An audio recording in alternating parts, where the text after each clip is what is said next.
আসসালামু আলাইকুম প্রিয় দর্শক, সবাইকে স্বাগত জানাচ্ছি এনএমডি নিউজ বিডি এর আজকের আয়োজনে। শুরুতেই সংবাদ শিরোনাম। প্রথমেই জানিয়ে দিব, এদিকে এক ঢিলে দুই পাখি মারলেন শেখ হাসিনা। অবশেষে নিষিদ্ধ হচ্ছে জামায়াত ইসলামী। পর্দার আড়ালে তারেক রহমানের অন্যরকম খেলা। কপাল খুলে গেল আওয়ামী লীগের। জানিয়ে দিব, আওয়ামী লীগ ছাড়া সংসদ ফাঁকা লাগে, যা বললেন রুমিন ফারহানা। এতক্ষণ শুনছিলেন সংবাদ শিরোনাম, এখন থাকছে বিস্তারিত। তার আগে ভিডিওটিতে লাইক দিয়ে কমেন্ট করে জানিয়ে দিন আপনি আমাদের ভিডিওটি কোন জেলা থেকে দেখছেন বা শুনছেন। বাংলাদেশের সাম্প্রতিক রাজনৈতিক প্রেক্ষাপটে একাধিক গুরুত্বপূর্ণ ঘটনা ও সিদ্ধান্ত দেশজুড়ে নতুন করে আলোচনার জন্ম দিয়েছে। বিশেষ করে শেখ হাসিনা, তারেক রহমান এবং বাংলাদেশ জামায়াতে ইসলামীকে ঘিরে যে রাজনৈতিক সমীকরণ তৈরি হয়েছে, তা শুধু দেশের অভ্যন্তরেই নয়, আন্তর্জাতিক অঙ্গনেও প্রভাব ফেলছে। সম্প্রতি সরকার কর্তৃক জামায়াতে ইসলামী ও তাদের ছাত্র সংগঠন বাংলাদেশ ইসলামী ছাত্র শিবিরকে নিষিদ্ধ করার সিদ্ধান্ত একটি বড় রাজনৈতিক পদক্ষেপ হিসেবে দেখা হচ্ছে। এই সিদ্ধান্তের পেছনে যে অভিযোগগুলো সামনে আনা হয়েছে, তার মধ্যে রয়েছে সাম্প্রতিক সহিংসতা, রাষ্ট্রীয় সম্পদ ধ্বংস, হত্যাকাণ্ডে সম্পৃক্ততা এবং ১৯৭১ সালের মুক্তিযুদ্ধের সময় সংঘটিত গণহত্যা ও যুদ্ধাপরাধের দায়। দীর্ঘদিন ধরে এই অভিযোগগুলো নিয়ে বিতর্ক থাকলেও এবার সরাসরি সাংগঠনিক নিষেধাজ্ঞা আরোপের মাধ্যমে সরকার একটি কঠোর অবস্থান নিয়েছে। এই প্রেক্ষাপটে অনেকেই মনে করছেন এটি শুধুমাত্র একটি আইনি বা প্রশাসনিক সিদ্ধান্ত নয়, বরং একটি কৌশলগত রাজনৈতিক পদক্ষেপ। কারণ এর ফলে একদিকে যেমন একটি বিতর্কিত রাজনৈতিক শক্তিকে আনুষ্ঠানিকভাবে রাজনীতির বাইরে রাখা হচ্ছে, অন্যদিকে ক্ষমতাসীনদের জন্য একটি নতুন রাজনৈতিক ক্ষেত্র তৈরি হচ্ছে। এখানে বাংলাদেশ আওয়ামী লীগের সম্ভাব্য পুনর্বাসনের বিষয়টিও আলোচনায় উঠে এসেছে। রাজনৈতিক বিশ্লেষণে দেখা যাচ্ছে, এই পুরো প্রক্রিয়ায় শেখ হাসিনা একটি কৌশলগত সুবিধা পেয়েছেন বলে ধারণা করা হচ্ছে। এক ঢিলে দুই পাখি ধরনের পরিস্থিতি তৈরি হয়েছে। একদিকে জামায়াতকে নিষিদ্ধ করা হয়েছে, অন্যদিকে আওয়ামী লীগের জন্য রাজনৈতিক পুনর্গঠনের সুযোগ সৃষ্টি হয়েছে। যদিও আওয়ামী লীগের কার্যক্রম পূর্বে সীমাবদ্ধ ছিল, এখন দলটির অভ্যন্তরে পুনর্বিন্যাসের কাজ শুরু হয়েছে বলে জানা যাচ্ছে। দলের ভেতরে যেসব নেতাকে বিষফোড়া হিসেবে দেখা হচ্ছে, তাদের একটি তালিকা প্রস্তুত করা হচ্ছে বলে আলোচনা রয়েছে। এই প্রক্রিয়ার মাধ্যমে দলটি নিজেদেরকে নতুনভাবে সাজাতে চাইছে।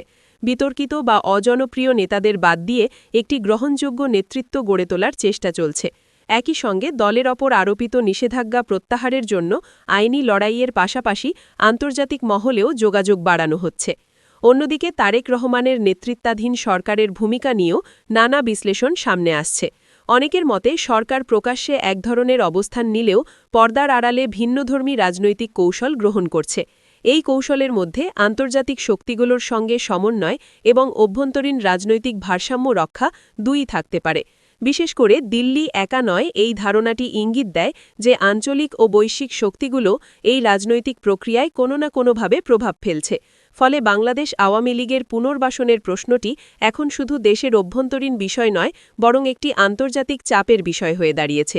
এই চাপ সরকারকে একটি জটিল অবস্থানে ফেলেছে, যেখানে অভ্যন্তরীণ রাজনীতি ও আন্তর্জাতিক সম্পর্ক দুইয়ের মধ্যে ভারসাম্য বজায় রাখা কঠিন হয়ে পড়ছে। এদিকে আন্তর্জাতিক অঙ্গনেও জামায়াতের বিরুদ্ধে পদক্ষেপের দাবি জোরালো হয়েছে। যুক্তরাষ্ট্রে হিন্দু অ্যাকশন নামের একটি সংগঠন ইউনাইটেড স্টেটস কংগ্রেসে একটি শুনানির আয়োজন করেছে, যেখানে ১৯৭১ সালের গণহত্যা এবং বাংলাদেশে সংখ্যালঘু নির্যাতনের জন্য জামায়াতকে দায়ী করা হয়েছে। সেই সঙ্গে ডোনাল্ড ট্রাম্পের প্রতি আহ্বান জানানো হয়েছে যাতে এই সংগঠনের বিরুদ্ধে আন্তর্জাতিক পর্যায়ে ব্যবস্থা নেওয়া হয়। এই আন্তর্জাতিক চাপের কারণে বিষয়টি আরও জটিল হয়ে উঠেছে, কারণ একটি দেশের অভ্যন্তরীণ রাজনৈতিক সিদ্ধান্ত যখন আন্তর্জাতিক পর্যায়ে আলোচিত হয়, তখন তা কূটনৈতিক সম্পর্কের উপরও প্রভাব ফেলে। ফলে সরকারকে শুধু দেশের জনগণের প্রত্যাশাই নয়, আন্তর্জাতিক সম্প্রদায়ের প্রতিক্রিয়াও বিবেচনায় নিতে হচ্ছে। সব মিলিয়ে বর্তমান পরিস্থিতিতে বাংলাদেশ জাতীয়তাবাদী দল নেতৃত্বাধীন সরকার বহুমুখী চাপে রয়েছে বলে প্রতীয়মান হচ্ছে। একদিকে রাজনৈতিক বিরোধিতা, অন্যদিকে আন্তর্জাতিক চাপ, আর তার সঙ্গে রয়েছে প্রশাসনিক চ্যালেঞ্জ। সব মিলিয়ে পরিস্থিতি জটিল হয়ে উঠেছে। অনেকেই মনে করছেন এই চাপের কারণে সরকারের সামনে সময় খুবই সীমিত। ১ মাসের মধ্যেই পরিস্থিতি আরও জটিল হতে পারে, এমন আশঙ্কাও করা হচ্ছে। কারণ রাজনৈতিক সিদ্ধান্তগুলো দ্রুত ফলাফল না দিলে বা জনমনে গ্রহণযোগ্যতা না পেলে তা সরকারের জন্য বিপর্যয় ডেকে আনতে পারে। একই সঙ্গে বিরোধী শক্তিগুলো এই সুযোগকে কাজে লাগাতে পারে। সার্বিকভাবে বলা যায়, জামায়াতে ইসলামী ও ছাত্র শিবিরকে নিষিদ্ধ করার সিদ্ধান্ত বাংলাদেশের রাজনীতিতে একটি নতুন অধ্যায়ের সূচনা করেছে।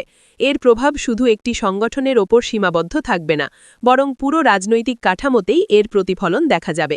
এই পরিস্থিতিতে সরকার, বিরোধী দল ও আন্তর্জাতিক শক্তিগুলোর ভূমিকা আগামী দিনের রাজনৈতিক গতিপথ নির্ধারণে গুরুত্বপূর্ণ হয়ে উঠবে। ব্রাহ্মণবাড়িয়া ২ আসন, সরাইল, আশুগঞ্জ ও বিজয়নগরের আংশিক এলাকা থেকে স্বতন্ত্র প্রার্থী হিসেবে জয়লাভ করে নতুন রাজনৈতিক বার্তা দিয়েছেন রুমিন ফারহানা। হাঁস প্রতীকে তিনি পেয়েছেন ৫০,৫৭৯ ভোট, যেখানে তার নিকটতম প্রতিদ্বন্দ্বী মৌলানা জুনায়েদান হাবিব খেজুর গাছ প্রতীক পেয়েছেন ৩২,৫৭৯ ভোট। এই ফলাফল শুধু একটি আসনের জয় নয়, বরং একটি স্বতন্ত্র রাজনৈতিক অবস্থানের শক্তিশালী প্রকাশ হিসেবেও বিবেচিত হচ্ছে। রুমিন ফারহানা দ্বিতীয়বারের মতো জাতীয় সংসদে যুক্ত হলেও সরাসরি নির্বাচিত প্রতিনিধি হিসেবে এটি তার প্রথম সংসদ যাত্রা। এর আগে তিনি বাংলাদেশ জাতীয়তাবাদী দল বিএনপি এর মনোনীত সংরক্ষিত নারী সদস্য হিসেবে একাদশ সংসদে দায়িত্ব পালন করেন। সেই সময় তিনি এককভাবে বিরোধী কণ্ঠ হিসেবে সংসদে সক্রিয় ভূমিকা রাখেন এবং বিভিন্ন ইস্যুতে দৃঢ় অবস্থান নিয়ে আলোচনায় আসেন। রাজনৈতিক অঙ্গনের বাইরে সামাজিক যোগাযোগ মাধ্যম ও টেলিভিশন টকশোতেও তার উপস্থিতি তাকে একটি আলাদা পরিচিতি এনে দেয়। স্পষ্ট বক্তব্য, আত্মবিশ্বাসী উপস্থাপন এবং বিতর্কিত বিষয়েও সরাসরি মতামত দেওয়ার কারণে তিনি দ্রুতই পরিচিত মুখ হয়ে ওঠেন। ত্রয়োদশ সংসদে নির্বাচিত হওয়ার পর এক সাক্ষাৎকারে তিনি নিজের রাজনৈতিক পথচলা, দলীয় সম্পর্ক এবং নির্বাচনী অভিজ্ঞতা নিয়ে খোলামেলা কথা বলেন। সাক্ষাৎকারে তাকে আয়রন লেডি হিসেবে আখ্যা দেওয়া হলে তিনি বিনয়ের সঙ্গে সেই ভালোবাসা স্বীকার করেন। তিনি বলেন, এই জয় তার কাছে শুধু রাজনৈতিক সাফল্য নয়, বরং মানুষের ভালোবাসা ও আস্থার প্রতিফলন। বিশেষ করে তিনি উল্লেখ করেন, এই বিজয় তিনি স্রষ্টার কাছে প্রার্থনা করে অর্জন করেছেন। নির্বাচনের পুরো সময় জুড়ে তিনি নিয়মিত দোয়া ও দরুদ পড়েছেন এবং আল্লাহর কাছে প্রার্থনা করেছেন যেন তাকে অপমানিত না হতে হয়। তিনি আরও বলেন, তার এই লড়াই ছিল মর্যাদার লড়াই। তিনি চাইলে সহজ পথ বেছে নিতে পারতেন, সংরক্ষিত আসনে সংসদে যাওয়া কিংবা সমঝোতার মাধ্যমে মন্ত্রী হওয়া, কিন্তু তিনি তা করেননি, বরং সরাসরি জনগণের রায়ে নির্বাচিত হওয়ার পথই বেছে নিয়েছেন। এই সিদ্ধান্তের পেছনে তার নিজের নৈতিক অবস্থান এবং আত্মসম্মানের প্রশ্ন জড়িত ছিল বলে তিনি মনে করেন। বিএনপি থেকে মনোনয়ন না পাওয়া এবং পরবর্তীতে বহিষ্কৃত হওয়ার প্রসঙ্গে রুমিন ফারহানা বলেন, তিনি এর সুনির্দিষ্ট কারণ জানেন না। তার মতে এই সিদ্ধান্তের ব্যাখ্যা দিতে পারবেন কেবল দলটির শীর্ষ নেতৃত্ব। তবে তিনি এটিকে একটি আবেগপ্রসূত সিদ্ধান্ত হিসেবে উল্লেখ করেন, যা হয়তো বিভিন্ন মহলে ভিন্ন প্রতিক্রিয়া তৈরি করেছিল।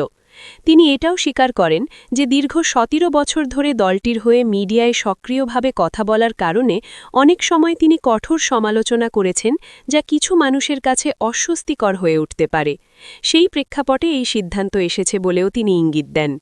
তবুও তিনি বিএনপির প্রতি কৃতজ্ঞতা প্রকাশ করেন, কারণ দল থেকে মনোনয়ন না পাওয়ায় তিনি সাধারণ মানুষের আরও কাছাকাছি যেতে পেরেছেন। তার ভাষায় এই অপমান তাকে জনগণের সহানুভূতি ও সমর্থনের কেন্দ্রে নিয়ে এসেছে।